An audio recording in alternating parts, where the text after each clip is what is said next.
Mikel, we've seen this season go with Ten Hag. It's been given the sort of power and authority at Man United to drop his captain, to drop the superstar player. You had a similar situation with Oba. How important is it, particularly at big clubs where there are commercial pressures and everything else, that the manager is given that power to make those decisions?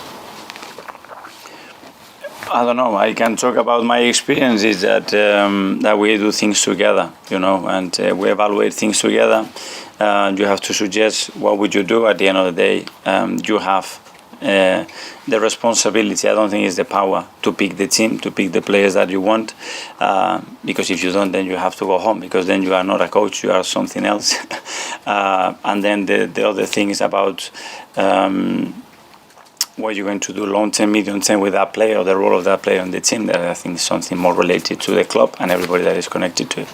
But also, just obviously it's a different situation because Ten Hag has only just come in and had those first 2 defeats, but you had those 3 defeats last season. But how important is it not to panic when you get bad results and everyone's screaming crisis?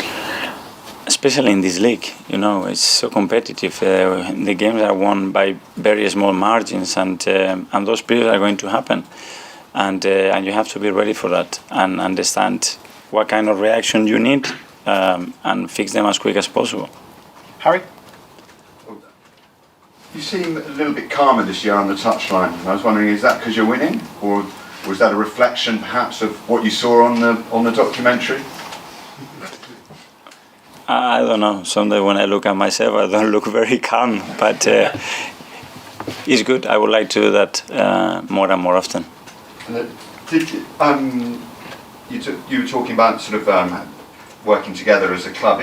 As a young manager or as a new manager in a big club, was it for you about sort of sticking with your beliefs and principles that you felt were relevant for the club, rather than regret not having stuck with them and then find things didn't go how you wanted to? For me, it's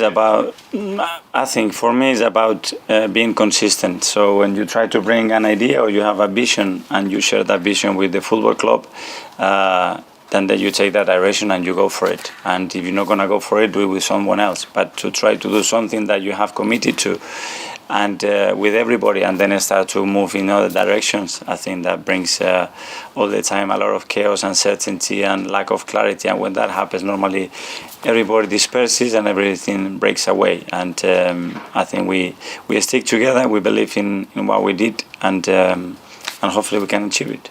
And finally, we go to Nick. Hey, I just want to ask about Gabriel Martinelli. His output's been fantastic so far this season, as we've seen, and it seems his performances have stepped up another level maybe. Would you agree with that, and what would you put that down to as well? To him, because when he wasn't playing, he was all the time in my office, and every time showing me on the pitch how wrong I was. And the moment that we agreed that he was ready to do it, I think the way he's improved, the way he's helping the team, and still the room for improvement that he has, I think it's phenomenal. So up to him. What would those conversations be like in the office? He's just a sad boy. He loves that much what he does. He's so eager to do whatever it takes him to play, that he's all the time there, pushing you and giving you the right reasons and in the right way to give him more minutes. And it's just a joy to watch the freedom and the personality that he plays with. Do you think players like Martinelli and Saka particularly, they've done a lot for such young players? Like Saka's only 21 on Monday, I think, isn't he? In a way, are they old before their time, if you see what I mean? Well, it's really rare. What they're doing at a big club is really rare. And if not, just give me examples of things that are happening. But we have a special talent, we have a special people, and we have a club that is willing to promote talent and kids and players from our academy, and you can see the results of it. Are they men now, not boys? Sorry? Are they now men and not boys?